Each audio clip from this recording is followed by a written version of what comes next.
I just, want to keep the culture alive, bring the classics, and bring the community together. What's going on, you guys? Welcome to Nostalgia on the Mic, the home of classic hip-hop and soulful R&B vibes. I'm your host, T, and this is episode 7, Preserving the Culture. Here we honor the legends, celebrate the culture, and keep the sound alive for the next generation. You know how we do. Another great show lined up just for you. But first, make sure you like, comment, share, follow us on all platforms, hit that subscribe button, and turn on notifications so you're the first to catch all the latest drops and exclusive content. Today we sit down with Jay Stewart, a veteran of more than 25 years in the music industry, whose journey spans from Queen's block parties to collaborations with legends like Mary J. Blige and The Roots. Jay reflects on his early career, his passion for music memorabilia, and his mission to preserve hip-hop's legacy, through curation and storytelling. We'll get a look at Jay's legendary collection after our interview. But first, let's get into it. All right, Jay, we on. How you doing? Yo, I'm wonderful. How about yourself? I'm doing good, good. Thank you for joining me this evening. Well, afternoon. I normally do the show in that evening, so. Thank you for the opportunity. Thank you for everything, reaching out and the whole nine. Yeah, of course. Jay, like I tell my guests, I'm not going to hold you long. We're going to get right into it, okay? Okay. So you had such a dynamic journey from DJing in Queens to becoming a major force in the music industry. So for those who don't know, how did this, the whole ride begin for you? Well, just growing up in Queens, growing up in New York City at the time, I grew up, late 70s, 80s. So this was a time where hip hop was in the streets. Like you wouldn't get it from the radio. You would get it from somebody walking around in a boombox or block parties. So they would have block parties. They would have, people walking around with boom boxes. And I remember going to a block party maybe at the age of about 8 or 9 and just going there and seeing the DJs and plugging it into their house. They had it on their front porch and just the block blocked off and people dancing in the streets. And I'm like, wow, I like this. Then people getting on the mic and just rapping, and I'm like, yo, this is all right. And then you just develop, your every neighborhood I think in New York had like their number one rapper, and ours. I'm from Lawton, Queens, so our number one rapper was Mikey D. He became part of the main source after Large Professor left, and he was like big time. Matter of fact, he beat Melly Mel in a rap seminar contest and like took the belt. So he was that big. So once you find out who your number one neighborhood rapper is, you root for them and you start listening to tapes from them, and then they start battling people. You listen to tapes from other neighborhoods, and that's how hip hop started. And basically, that's how I got into it. You are many hats: DJing, tastemaker, radio personality, label executive. Which of those roles pushed you the most, and what made it such a challenge? Or were there any challenges? I think the position that pushed me the most was my first job at a record label, which was Raucous Records. Raucous Records was independent, so it was mainly like, hey, you're the marketing person. You have to get this played on the radio, and you're a street team. And the way I got the job at Raucous, I was working at a record store in the D.C. area. I live in the D.C. area now. And I saw a CD. And this was like 98, late 90s. So I saw a CD, and I played it throughout the whole, store. And I was like, I've never heard, this brings me back to that, hip hop feeling, because I think a lot of hip hop got watered down mid 90s, late 90s with the Puffy and Jermaine Dupri and like, they were, to me, my opinion, watering it down and to hear that, I was like, yo, this is it. This is taking it back. So I grabbed the CD, looked on the back. There was a number. It said Raucous Records. It was called The Cleaner. So I called them at the store and I said, hey, I live in the D.C. area. I love everything I'm hearing on this. Do y'all need reps for the D.C. area and what y'all doing? And they said yes. And I would have did it for free. But they were like, hey, we're going to give you $500 a month to be, our rep, a Raucous Records rep. Nice. And I was like, yeah. 2 weeks later, they were like, hey, you're in DC. We're coming out with a record called the Black Star record with Mos Def and Talib Kweli. Mm-hmm. And they said, we're taking them to BET. When they go to BET, we want you to take them around DC. And I'm like 2 weeks into this. Wow. And I have Mos, Talib Kweli, and High Tech in the back of my truck. And we're driving around DC. And I'm like, wow. But later, Universal Music Group signed Raucous. So Universal Music Group is a major record label, and I got the job at MCA, which was the label that bought Raucous, and I noticed it was a whole different thing. But working for an independent record label, you really had to do everything. So it taught me so much and everything to do. It was just the best thing, and it was more for feeling rather than a paycheck. Mm-hmm. And then, that's what made me, that was probably like the most important job that made me realize, hey, this is, you got to have the feeling for this. Yeah. And that was my next follow-up question with working with Raucous Records, like working with Talib Kweli and Mos Def, before the world really, knew their names. What was that energy like back then? Oh, it was great, because when I heard the CD, I believed in it so much. And then I said, if I believe in this, I know it won't be hard to get like other people to believe in it. And, working with Raucous, at that time, there were some stores, that had people, hey, I'm up on this, but there were a lot of stores you were like, Talib Kweli, Mos Def, who is this? Mm-hmm. So you really had to earn the people's ears back in the days. So I would, bring the same thing that I heard, and I would play it for them, and they'd be like, oh, this is, I like this. So it was more, a hand-to-hand approach and a guerrilla marketing style approach. So it was just a beautiful thing to see develop the way it did. Then we moving along in your career, you eventually started working with MCA. Is it MCA, Geffen? yeah. Is it Geffen? Interscope? Yep. Working with massive projects, Common, Mary J. Blige. What was it like being behind the scenes of those records that define generations? Now, this was an eye-opener, because, I was used to my little Raucous independent, hey, whatever. And then MCA bought Raucous, so I got the job at Universal Music Group, which owned MCA and a whole bunch of other labels. And this was like eye-opening. I've never had like the, top tier artists, like from, doing Raucous to doing meet and greets with Mary J. Blige. That's like a whole different level. Yeah, you know what I'm saying? So we got to the superstar caliber artist, and it was eye-opening. It was, I learned a lot about the business. And then I also had to, not only did hip hop and R&B, but I had rock music that I had to do. And that opened my eyes, because that's a whole different animal. Like when you're working for rock stars, hip hop fans love hip hop, R&B fans love R&B.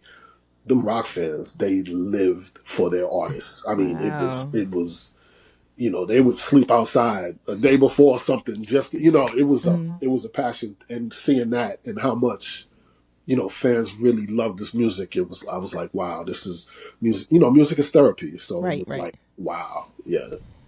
Right. You can move more into music memorabilia. So you built quite a collection over the years. What got you into collecting, and was there a moment that like flipped the switch for you?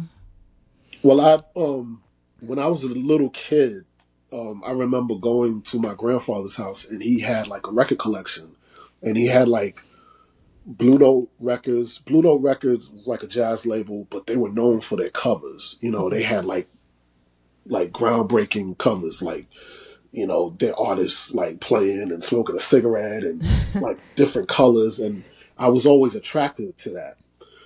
So when I went to his house, he had like a lot of Blue Note records and Verve records with like, Coltrane's and Dexter Gordon's and the Miles Davis, and I would just stare at these covers and like, hey, wow, these are beautiful. And right then, as a little kid, I said, yo, music is art. These record covers, they're like artwork. So I've always had, between working with CD stores and distribution companies and record labels, I've always loved album covers and the promotion for albums, like the posters and stuff like that. So even working at the CD stores, if something I liked, I would grab it, take it home. So when I got the job at Universal, this was pre-streaming, pre-MP3s. This was still CDs, cassettes, vinyl. So I remember at work one day, and my boss wanted competitive info from a different label, like a CD from a different label, just so we can get some competitive info going. And I was like, yeah, I'll go to the store. And this girl that worked with me, her name was Christy. She was like, hey, you don't have to go to the store no more. And I was like, huh? She was like, come here, let me show you something. Just develop iTunes, and it's on like basically every computer. And you can just get the MP3 right here. And then I was like, show me this. She pressed 2 buttons, and the release that I was going to go to the CD store to get, she had it right there on her computer. And I was like, wow, this is crazy. That's crazy. And then I thought to myself, wait a minute. This is going to be the end of record stores. If it's this easy to get music, it's going to be the end of record stores. So I said, you know what? Let me start grabbing everything. Whether it be records, whether it be tapes, whether it be posters, whether it be T-shirts, because how are you going to get this if there's no more record stores and stuff like that? So I started grabbing like every artist I work with. I had coworkers that worked for Def Jam. I had coworkers that worked for like all the different labels under Universal. I would grab their stuff, that they had. I had coworkers that I had colleagues that worked at other labels. I would trade them. Hey, give me that for this. I'll give you this, and I just threw it all in the storage and forgot about it. And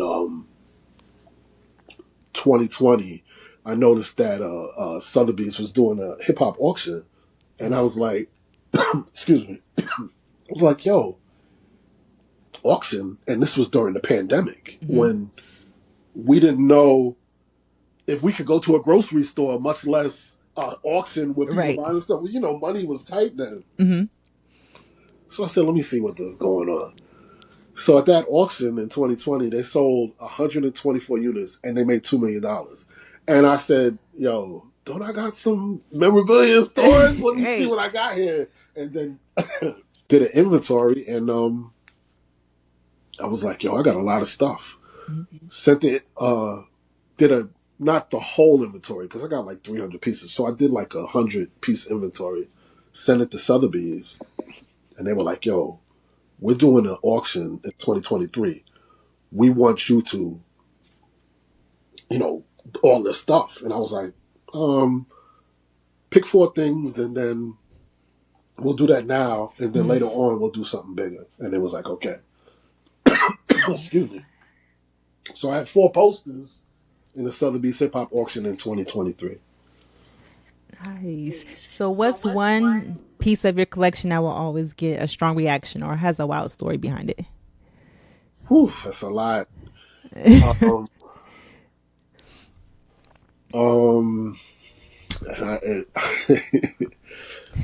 I'll say for this time, and this changes every day, Classic T. I'm going to grab it. I'll be right back. Okay, no worries. And this is for today. So like I said, it's always changes. Well, I grew up in New York City. In 2023, hip hop turned 50. A lot of the libraries in New York got into the promotion and said, hey, we're going to make library cards and dedicate it to hip hop. So I was in New York a lot in 2023. As a matter of fact, I'm moving back home next year. But to try to get these library cards, it was like you had to have a New York license. And, you know, it was like you was signing your life away. They were like, you know, you had to get it. So I got a friend to get me as many library cards as possible. So I'm proud to say that I got the Queens library card for 2023, the hip hop 50th anniversary, and this was Nice. designed by the Shirt Kings, who are heroes of Okay. mine from Queens, and I know that you're Okay. up on them. Okay. Shirt Kings designed this, and this was special because the Queens Library, my grandfather who used to take pictures, I always remember as in high school in Queens going past the library in Jamaica and seeing my grandfather's photos in at the library. Nice. So to get this card was important. So Manhattan and Bronx did a library card, and it was for Wild Style. Wow. So that was dope. Man. To see libraries get involved with hip hop like that was crazy. Now you also know in Brooklyn at this time, Jay-Z had the Brooklyn Library, and I'm telling you, trying to get these cards were like you had I to saw. sign your life away. So I got 5 of the Jay-Z library Wow. cards that represented his Brooklyn exhibit, Black Album. Nice. Wow. So I'm gonna say library cards today, but there's so many other stuff. You'll see when I take you around. So why do you think physical memorabilia, still resonates so deeply, especially in the digital age? Because digital and streaming, it doesn't have a soul. I understand it, and I work. I don't even think that you know this. I currently work for the RIAA. RIAA, and we represent the gold and platinum plaques and stuff like that. Well, I don't have any streaming services. I don't have Spotify. I don't have Tidal. I don't have Apple Music. I don't have Amazon. I don't have none of that. Um, I still buy vinyl. I still buy CDs. I still buy cassettes on a regular basis. It's just one, the streaming services are jerking the artists. And when I say the artists, I mean the independent artists and the not A tier artists, maybe the B, C tier, they're jerking them 100%. I always thought that there was a place for physical product and streaming. And I always thought like one big artist would be like, hey, let's do them both. But for some reason, like record stores disappeared, the physical product, it just disappeared. But it just doesn't have no soul. Like when I stood online to get Midnight Marauders from a Tribe Called Quest, when I stood online on a Tuesday morning to get that album, I couldn't wait to get it because I wanted to read the liner notes. I wanted to open up the product. I wanted to get a CD and get the vinyl and never open up one of those just because I knew this was a classic thing. So it's just, I get it, the streaming, and I get it, the MP3s or whatever, but it just doesn't have a soul to me. And like I said, growing up, watching my grandfather's covers, that attracted me to music more than ever. And music is art, and it's, I don't if I can't hold that cover or read the liner notes and read who produced this and that, it's just you know.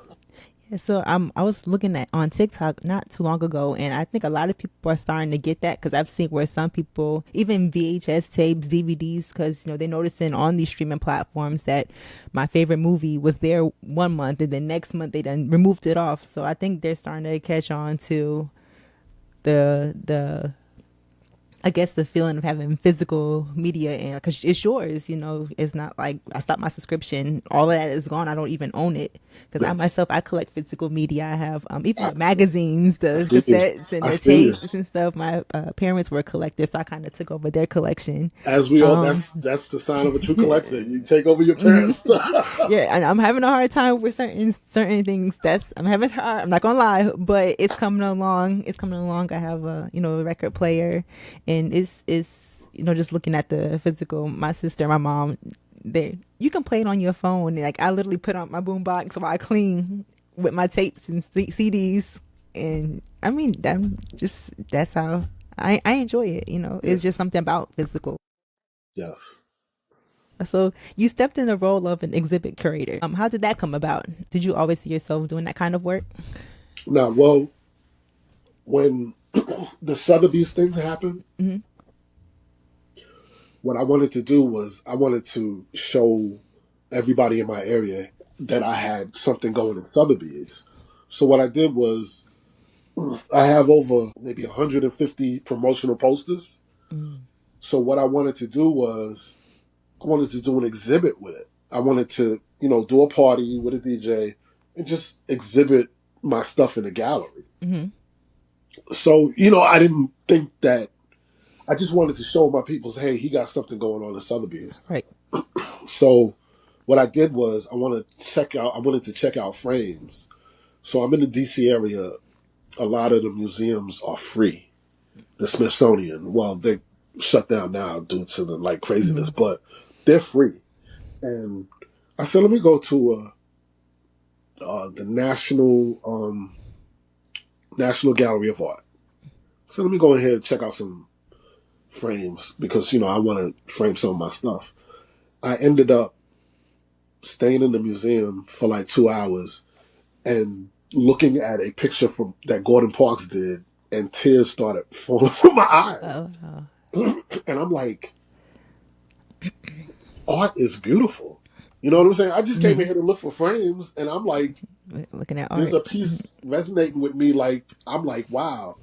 So I really started studying the museums, and different exhibits started going on, and I said, you know what, this exhibit that I'm doing, it's not going to be a one-time thing. I Mm-hmm. want to start going to galleries and showing off, more than just framed pictures. I have,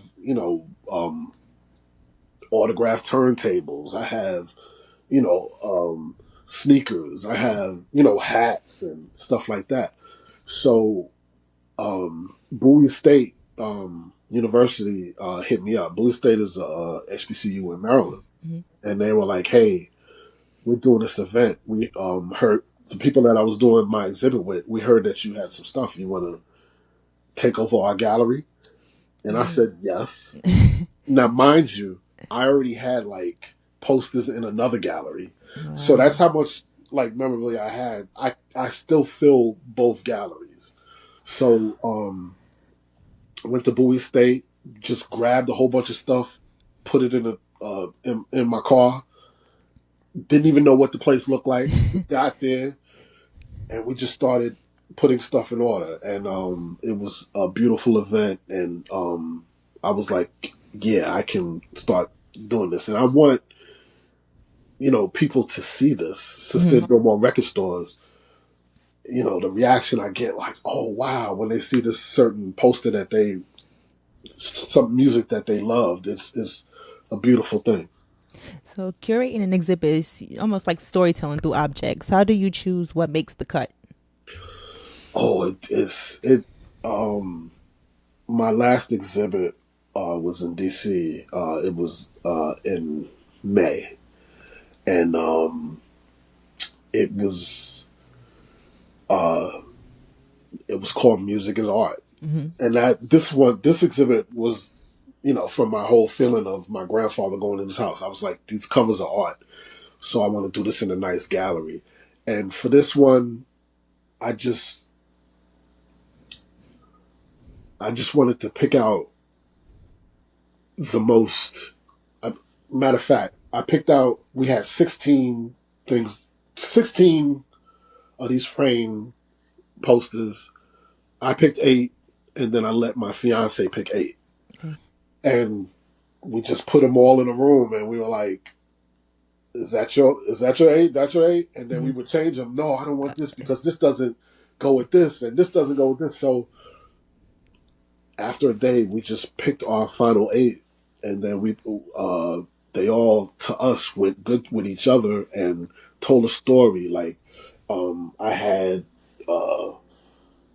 Big next to DMX, who both have birthdays near each other, and they were Mhm. both near that time. So I was like, "Hey, it's Big's birthday. Go check him out. This poster's at so forth and so on." So it just, once you put it all together and it all kind of comes together what you want to do. And I wanted to pick out the best artwork that I had for that one, music CD covers or release covers. So, have you seen any younger audiences connect with these exhibits in a way that surprised you? Like, what kind of responses Definitely, have you gotten? definitely. I At the Bowie State event, there was a woman that was 70, and there was a kid of a friend of mine that was 7. And Wow. I still have a picture of both of them till this day, both looking at it like, wow. Um, Kids love it because they've never seen it. They like, a lot of kids have never been to a record store.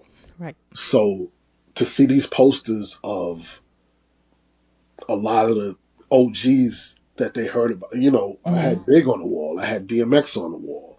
You know what I'm saying? And they're like, "Oh wow, that's DMX. That was the one that you dog used to bark like a Mm-hmm. dog." And Big, that's Big. Uh-huh. So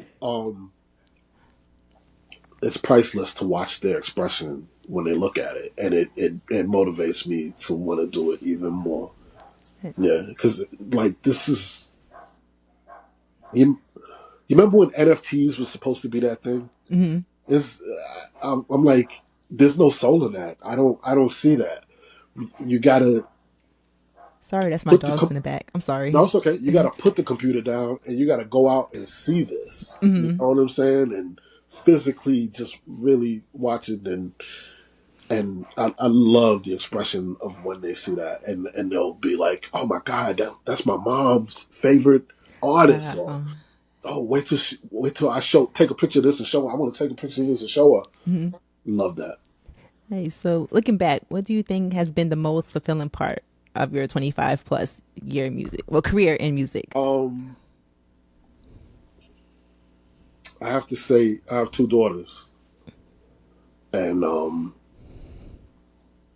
basically, this whole thing is theirs. This whole thing is theirs, and to watch how they react, and like, Wow. because when I'm a DJ, right? Mm-hmm. I don't like to. I didn't like when Seratos came out. I didn't like the way it felt because I like the way vinyl feels Mm-hmm. on a record player. So I kind of stopped DJing, and the way I feel about like the physical product, my daughters are getting that same feeling, and they are understanding that, and they collect vinyl now, and they're Nice. into this 100%. And there's nothing more I can ask for. You can have your streaming, but just know how important, like, all of this music that's in here, all of it is not on streaming products. There's Mm-hmm. De La Soul didn't get on until 2024, Mm-hmm. 2023. You know what I'm saying? So you Right. wasn't listening to De La Soul on that before that. And there are millions of artists, even the artists that people sample for your favorite songs. A Mm-hmm. lot of that is not on these streaming services. So it's to see them enjoy the physical product and just you know get excited about their future. It's just, that means the world. That means everything. So you help launch artists, preserve culture, and tell stories through music. What's next for Jay Stewart? Any new projects on the horizon? Um, what's next? I'm still doing these galleries. I have I just got accepted to Howard University is doing a hip hop conference in November, so I'm doing Nice. that. I'm making the move to New York because a lot of places in New York are like really open for what I'm doing. So I'm also doing a gallery exhibit in a dispensary in New York. I can't talk about that yet, but that's going to be happening in January, which will be big. But just collecting more artifacts and just showing them to the world. My website is thejstewartcollection.com. You can hit me up on email, info@thejstewartcollection.com. And on IG, I'm thejstewartcollection.com. The J at the J Stewart Collection. And I'm going to include all these links at the bottom of our segment. Until next time, nostalgia on the mic. Thank you. Thank you. Quick tour. The first plaques I ever received, with my first record label job from Locust. That's Most Def Black on both sides. Big L, The Big Picture. I told you I did rock. That's Blink 182, Counting Crows, Ashley Simpson, Puddle of Mud, and We Found Glory. That's a plaque from them. Mary J. Blige, Universal Republic, various artists. That's Chameleonaire. It's Riding Dirty, and a Universal Music Group multi-artist plaque. These are the Black Album, Rockefeller, Rare Black Air Force Ones, Nas, the 50th anniversary of hip hop, Hennessy, bottle of Hennessy. That's a notorious big can of Budweiser, Sean P. Various stuff. Young Jeezy, Air Freshener, Young Jeezy Snow Globe. I got original Black Star poster frame, DMX, Big, Mad Lib, there's Gangstar down there, various stuff up here. These are the big money makers up here. The Doom, that's 6 comic book covers, those are canvas. First Erykah Badu poster, ODB red poster, Most, that's made of canvas, 50 Cent. Just a quick view around.